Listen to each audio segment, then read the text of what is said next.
مسئولان و نمایندگان احزاب و گروه‌های مبارز لبنانی و فلسطینی امروز با حضور در برابر تندیس شهید حاج قاسم سلیمانی بر ادامه راه او تاکید کردند. الآن نحيي ذكرى استشهاد القائد قاسم سلیمانی. در سالگرد شهادت حاج قاسم، دشمن صهیونیستی شیخ صالح العاروری یکی از رهبران مقاومت فلسطین را دیشب ترور کرد و ما امروز به دشمن میگوییم خون این شهدا مقاومت را قدرتمندتر و گسترده‌تر و عمر موجودیت رژیم صهیونیستی را کوتاه‌تر خواهد کرد. محمود قماطی از مسئولان حزب الله در این مراسم تاکید کرد حاج قاسم سلیمانی نقش محوری در تبدیل ظرفیت‌های بالقوه در فلسطین و کشورهای پیرامون فلسطین به قدرت واقعی در برابر دشمن صهیونیستی ایفا کرد و ما امروز نتایج این نقش را می‌بینیم. تميز الشهید سلیمانی.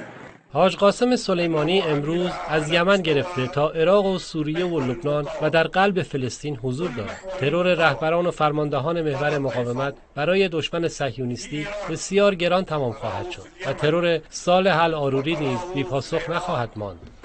پیشاهنگان فلسطینی در خیابان شهید حاج قاسم سلیمانی در بیروت به سمت تندیس این شهید راهپیمایی کردند.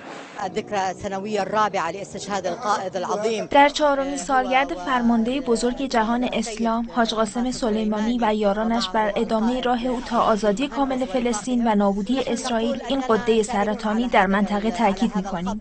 مراسم‌های 4مین سالگرد شهادت حاج قاسم سلیمانی در حالی برگزار می‌شود که یاران این شهید در یمن، عراق، سوریه، لبنان و فلسطین اشغالی موجودیت رژیم صهیونیستی را با چالش جدی روبرو کردند.